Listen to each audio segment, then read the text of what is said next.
Welcome to START. Now, this is an online version of a course that's normally face-to-face.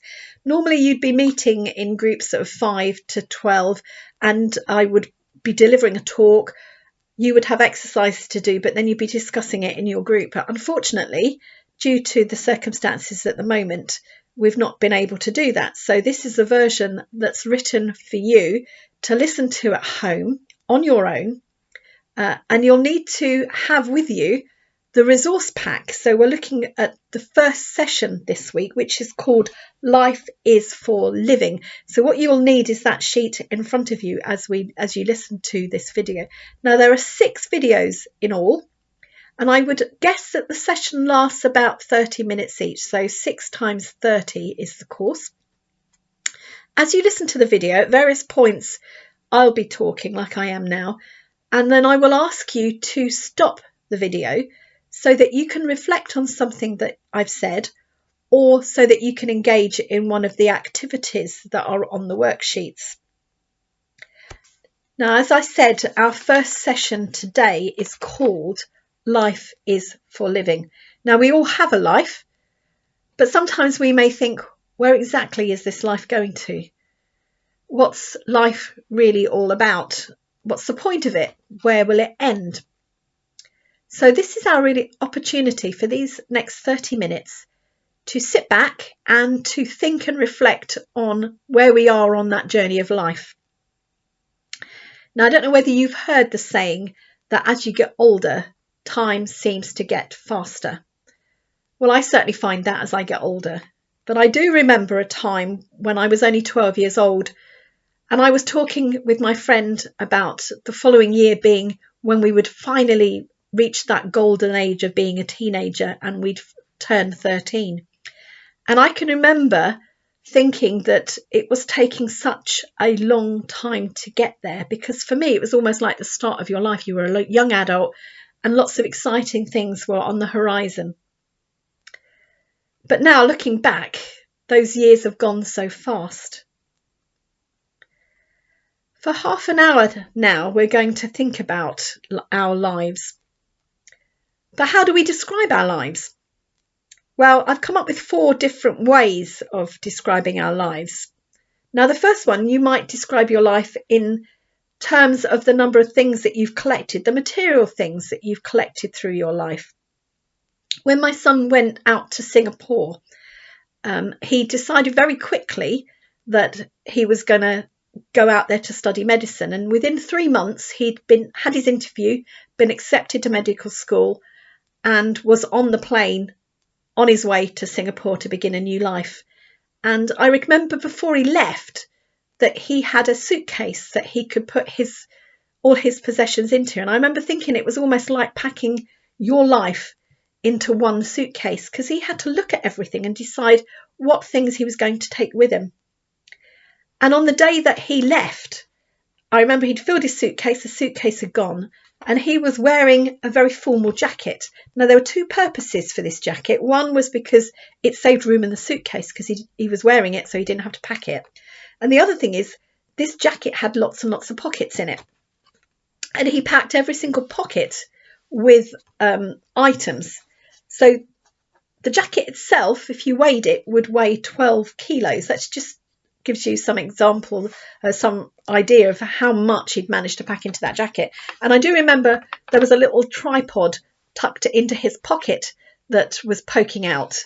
And I remember being quite sad as he looked over to us, and I thought, gosh, he's leaving this life behind to move on to the next one, and actually not taken an awful lot of his life as it had been with him. Now, my daughter, when she went round Asia, just had a knapsack, and for 2 years she just lived out of this knapsack. So when she came home and she saw all the clutter in her bedroom, she actually got rid of most of it, and she packed what she had left into one cardboard box. Great for me, because when we moved, we just had to pick up one cardboard box and bring us. But it just shows you that for her life had suddenly become uncluttered, and life felt very different for her. It had suddenly become a minimal amount of items. She didn't need that baggage to hold her down anymore. Now, the other way of looking at it is as a kind of circle. Perhaps we are locked into a kind of routine. So we get up at the same time every morning. We have breakfast. We go off to work. We have lunch. We come do some more work. We come home. We sit down, have dinner. We go out for a walk. We come back. We watch a bit of television. And then we go to bed. And then the alarm clock wakes up the next morning and we begin again. And it's almost like we're on a circle that just goes on and on and on. Very familiar, but we're kind of locked into following that pattern every day. Or maybe life has really become a bit of a splodge, which has no meaning for us anymore, or seems to have no meaning for us anymore. We've forgotten who we are. We've look at our lives and we don't actually see the value in it anymore. Or maybe we're viewing our lives as a kind of journey, that we have our life goals mapped out and we're just going from goal to goal and following that very organised journey through life. Well, what I want you to do now is to look at your worksheet where it says My Life's Goals. And there's a whole list of things that you might be thinking about in your life. So things like enjoying my family, nice house, no worries, inner peace, latest gadgets. And what I'm going to ask you to do in a minute is to stop the video and think of those things in that list that rate really highly in your life. So they're goals that you really want to achieve. They're really important to you. And put these right at the top of that list. So mark them as 1s or 2s or 3s. And then think about the lower things in your life. So things that matter least to you, and put those at the bottom. So I'm going to ask you to stop the video now and to put those in order in that list. Well, welcome back. So what we're going to do now is actually have a look at that list that you made and where you put each one of those things. Now, people tend to put good personal health, particularly at this time, enjoyment of family and inner peace right at the top of the list. I don't know whether when you look at your list, that's where you've put those 3 things. And then if you look at the bottom of your list, these tend to be things like travelling the world, or new car, or nice house. They tend to be things that are less important in our lives, or we regard as less important in our lives.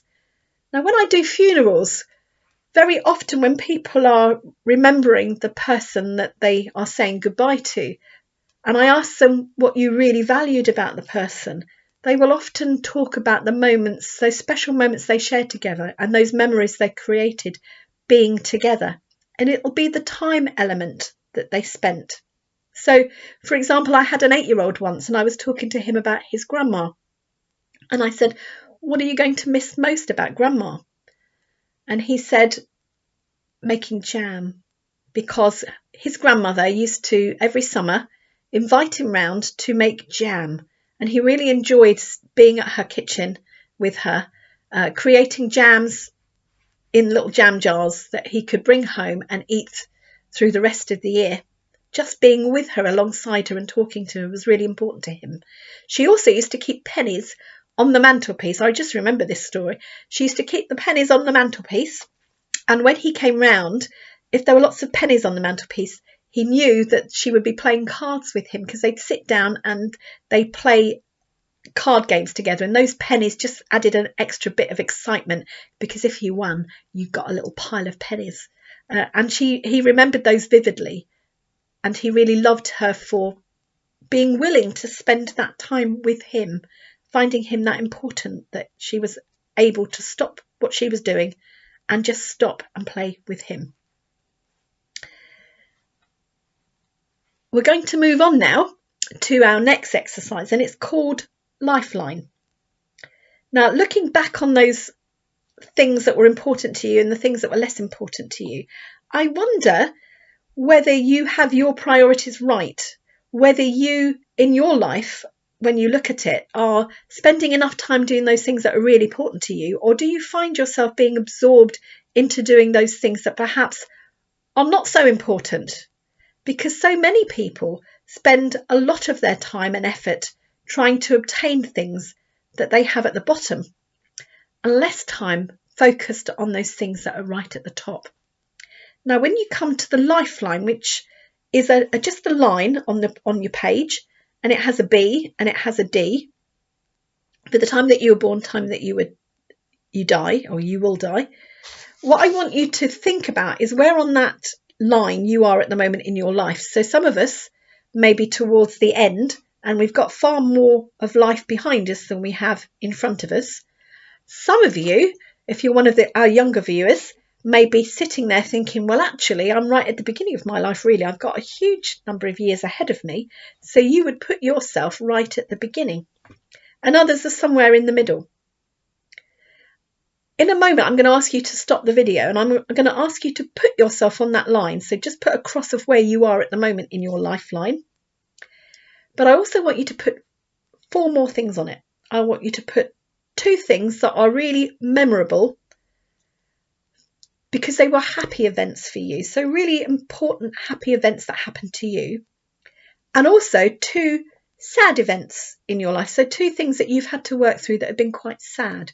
Now, for me, if I had to name 2 happy events, would be the birth of my children, because each time that my child was born, as I've got 3 children, each time my babies were born, I was so overjoyed at their safe delivery and the beautiful creation that they were, that I found it very difficult to sleep. I would sit up at night and I would look at their little hands and their little faces and their little toes and their little tiny, tiny toenails.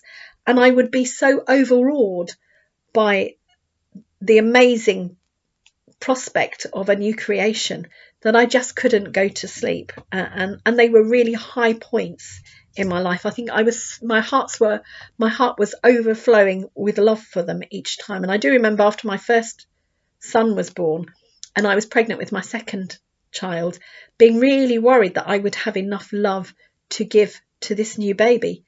But of course, love grows and it continues to grow, and your heart just seems to get bigger and bigger and bigger.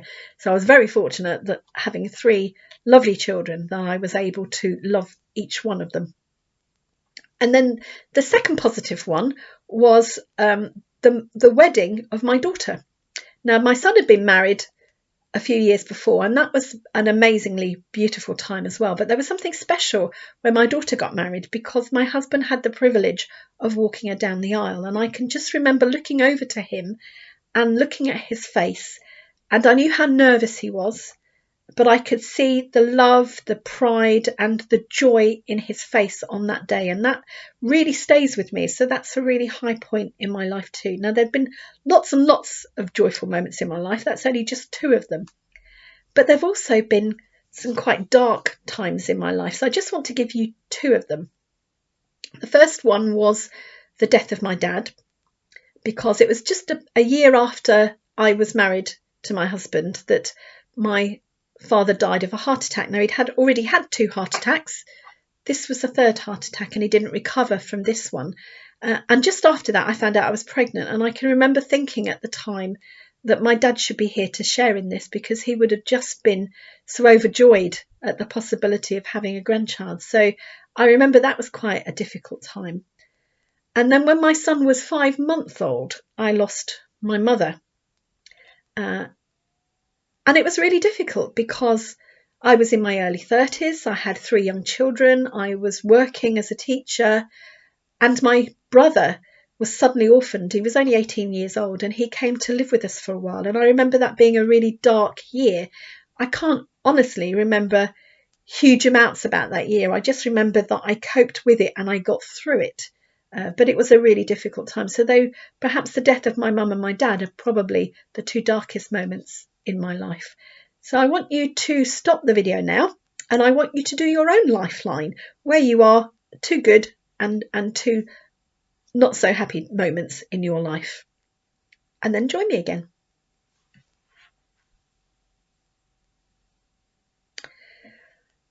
Right, if you turn that page over, there will be a picture of a railway station. Now, when we go through all these different things in life, some of those things may provoke us to start examining our faith and whether we believe in God. Sometimes those dark moments in our life can make us push God away, or sometimes they can make us actually draw close. We do know that through this coronavirus, the interest in faith has grown. And we're just hoping that that interest in faith will continue to way after we've lost the coronavirus from around us and the threat of that. I want you now to think about your own faith journey. Where are you in your spiritual journey?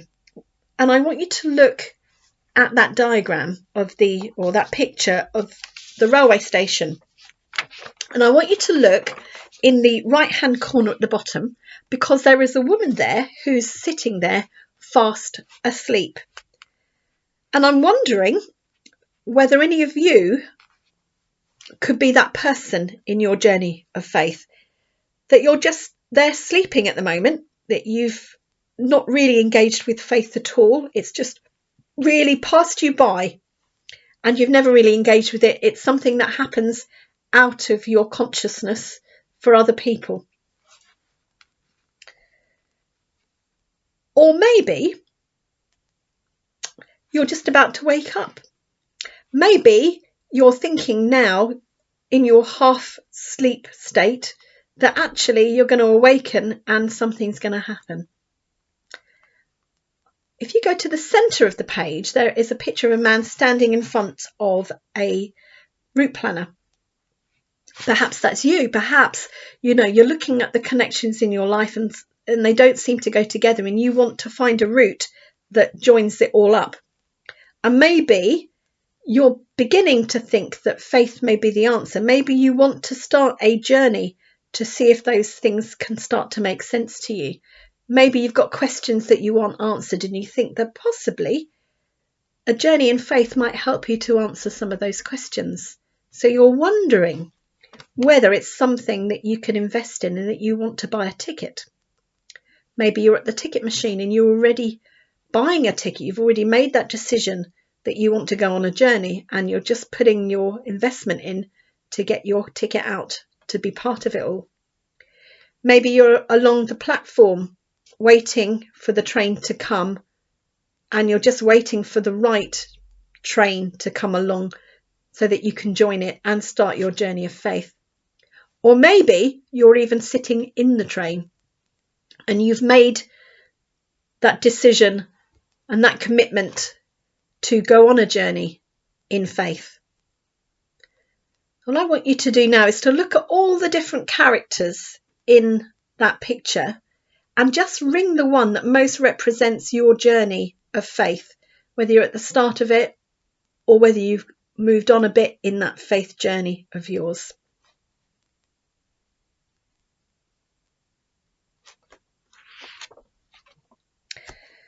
Well, I hope you managed to find one person in that picture that represents where you feel you might be in faith at the moment. And perhaps as we journey through the course, you may find that your character changes and that you move on in your faith and you take more commitment, maybe even get on the train and start that journey. I want you now to look at almost the centre part of the page where there is a quotation in a box. And the quotation is, "I have come that you might have life in all its fullness." Now, God is interested in you and he wants you to have the very best life that you can. And he wants you to turn away from anything that perhaps may hurt that possibility, may get in the way, may be an obstacle to having a really rich and full life. And that's what this course is about, really, is to explore those possibilities in faith of answering some of those questions that perhaps have arisen through working through this part of the course's first session. Now I'm going to leave you now. I hope that you have enjoyed where we've got to so far. I leave you to ponder until next week, any questions that have come out, do please get in touch with the ministry team if there's anything you want to discuss, or even just get hold of somebody else who's running or who's listening to the course and see what they think of what's happened in the course. Next week, when I come back, I'll be looking at the evidence for the existence of God. So maybe that's a question that you want to have a look at. Is there a God? And you want to kind of look at the pros and cons of going down that avenue and finding out whether you can believe that there's a God. So I'm going to leave you now. I do hope that you have a really wonderful week. I'm looking outside at the moment and see that it's beautiful out there. So I do hope that we've got this for the rest of the week, and I look forward to seeing you next week. I do hope that you will join me. Goodbye. Stay safe.